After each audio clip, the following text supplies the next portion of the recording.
আসসালামু আলাইকুম। কেমন আছেন সবাই? আজ আমি আপনাদের মাঝে আমার শখের বাগানের কিছু কথা শেয়ার করতে চাই। আর যেই ফুলটি দেখতে পাচ্ছেন, এই ফুল গাছ অর্থাৎ এই ফুলটি ড্রাগন ফুলের একটি চারা। এই চারাটি আমি রোপণ করেছিলাম প্রায় ১ থেকে ১.৫ বছর আগে। গাছটি তেমন একটা বড় না, কিন্তু হঠাৎ করে দেখতে পেলাম যে গাছের মধ্যে দুটো ফুলের কলি এসেছে। তো আমি আচমকাই আজকে রাত্রে আসলাম ছাদে। তো দেখতে পেলাম যে আলহামদুলিল্লাহ অনেক সুন্দর দুটো ফুল। দেখুন কত সুন্দর হোয়াইট ফুল।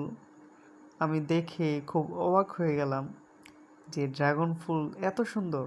সত্যি ড্রাগন ফুলের ঘ্রাণও অনেক ছড়িয়ে যাচ্ছে চারদিকে।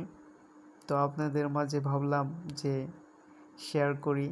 তো কমেন্ট করে সবাই বলবেন যে কেমন ড্রাগন ফুলগুলো, আর দোয়া রাখবেন যেন এগুলো থেকে ড্রাগন ফল হয়। আসসালামু আলাইকুম।